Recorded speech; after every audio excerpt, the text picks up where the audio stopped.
Protection of children from sexual offence act 2012। किसी भी act के पीछे जो ईयर लगा होता है इसका मतलब ये होता है कि इस ईयर के अंदर वो एक्ट जो है वो आया है, ठीक है। अब हम बात करते हैं POCSO act and the age of consent. देखिए हमारे देश का जो कानून है, जो पॉक्सो एक्ट है, वो ये कहता है कि अगर किसी इंसान ने किसी 18 से कम वाले के साथ सेक्सुअल कांटेक्ट बनाने की कोशिश करी या फिर उसके साथ फिजिकल होने की कोशिश करी तो वो गैर कानूनी है और उसको सजा मिलेगी। यहां पे ये इंसान मेल भी हो सकता है, कोई अडल्ट मेल किसी फीमेल माइनर के साथ ये चीज करे, या फिर यहां पे आप देख सकते हो कि ये अपोजिट भी हो सकता है कि कोई अडल्ट वुमेन किसी माइनर बॉय के साथ ये चीज करे, ठीक है, मेल के साथ ये चीज करे। तो ये पहले तो बेसिक आपको समझना होगा कि पॉक्सो एक्ट करता क्या है। तो देखिए according to the POCSO act, a person who has sexual contact with someone under the age of 18 is said to have committed statutory rape irrespective of the consent. मतलब यहां पे कंसेंट का कोई मतलब नहीं है। अगर आप ये बोलो कि भाई मैंने उसके कंसेंट से किया था तो ये गलत है, आपका 18 से कम में ये रूल ही नहीं लागू होता है। इसके बाद the two people under the age of 18 have sex, it is considered as rape even if it is consensual. मतलब अगर मर्जी से भी हो रहा है तब भी वो उसी कैटेगरी में आएगा, ठीक है। देखो इसके हमने काफी सारे प्रॉब्लम्स भी देखे हुए हैं, पढ़े हुए हैं। आज एक एडिटोरियल आया हुआ है, कंटेक्स्ट क्या है, judging a decade of the POCSO act. POCSO act को काफी समय हो चुका है।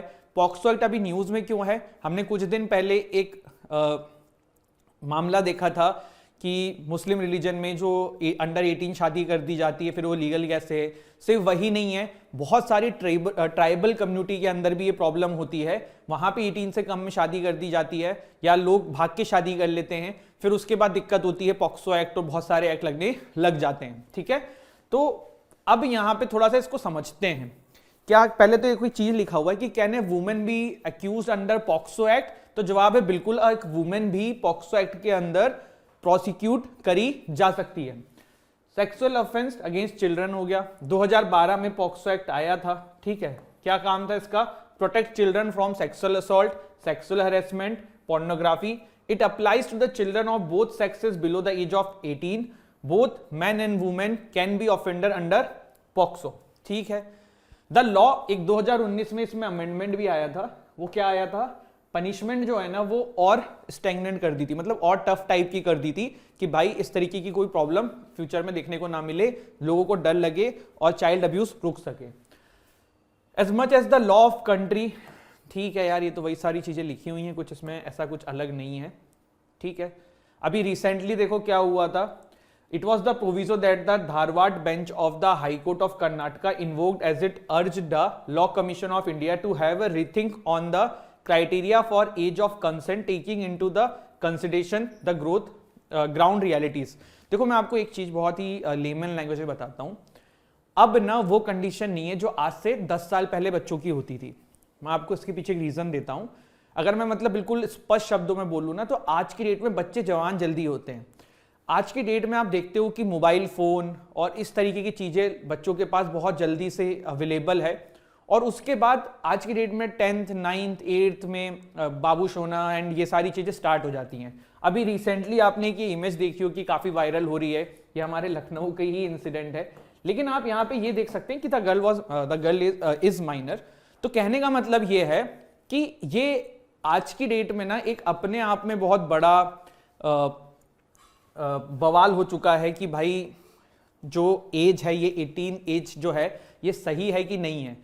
क्योंकि एज ए ह्यूमन अगर आप इस चीज को देखें, एज ए नॉर्मल पर्सन इस चीज को देखें, तो आप ये भी देखते हैं कि बच्चे जो हैं 14-15 की एज में काफी मैच्योर आज की डेट में हो जा रहे हैं और उन्हें पता है कि वो क्या कर रहे हैं। They are aware of everything because of mobile phone और जो फ्रीडम उनको अपने पेरेंट्स से मिलती है, जिस तरीके से कम्युनिकेट अपने पेरेंट्स से कर सकते हैं, सारी चीजें हैं। मतलब धीरे धीरे चीजें जो हैं वो बढ़ रही हैं, सुधार हो रहा है। तो इसमें ये एक बहुत बड़ा क्वेश्चन आता है कि यार ये जो 18 की आपने एज बना रखी है, 18th बोल रहा हूं, 18 की आपने एज बना रखी ना, इसको रीथिंक करिए। लॉ कमीशन ने भी इसके ऊपर पहले पार्लियामेंट से कहा हुआ है कि आप इसको रीथिंक करिए कि पॉक्सो में 18 ही डालेंगे क्या, थोड़ा कम कर भी सकते हैं जिससे कि बहुत सारे लोग प्रोसिक्यूट हो रहे हैं वो ना हो। आपको कुछ दिन पहले का एक न्यूज याद होगा, मैंने डिस्कस भी किया था कि एक कोर्ट के अंदर मैटर गया था, कोई हाई कोर्ट थी, मुझे वो याद नहीं आ रहा कौन सी हाई कोर्ट थी, साउथ में ही कोई हाई कोर्ट थी।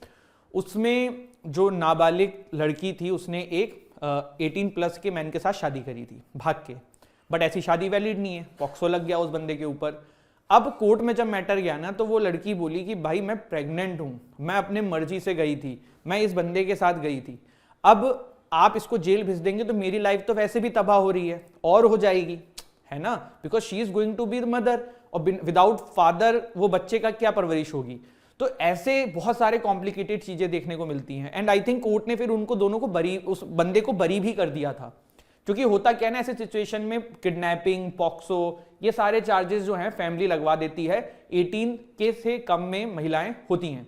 इसमें बहुत सारे स्कैम भी आपको देखने को मिलते हैं, क्योंकि मैं लॉ फील्ड से हूं तो हम लोगों को ये चीज देखने को मिलती है, काफी सुनने को मिलती है। जब मैं इंटर्नशिप करता था अपने कॉलेज के से द्वारा, कॉलेज में जब मैं था तब भी ये चीज देखने को मिलती थी कि यार ऑनलाइन स्कैम होता है। मतलब पहले वो आपसे बातें करते हैं लोग, और हनी ट्रैप बोल सकते हो कि भाई बातें करते हैं, वो मेजर ही बताते हैं एज, और फिर जब ये सब चीजें हो जाती हैं, आप फिजिकल कॉन्टैक्ट स्टेब्लिश कर लेते हो, तब बताया जाता है, धमकी दी जाती है कि मैं माइनर हूं, मैं आपके अगेंस्ट में केस कर दूंगी, ये वो। तो ये सब एक्चुअल में सिचुएशन है, और वाइस वर्सा भी है, गर्ल्स के साथ भी हो रहा है, बॉयज के साथ भी हो रहा है। तो ये प्रॉब्लम को सॉल्यूशन निकालने के लिए कुछ करना चाहिए, और उसी की वजह से पॉक्सो एक्ट जो है वो काफी अभी न्यूज में चल रहा है। The act was amended in 2019 to make provision for, ये मैंने आपको बताई ही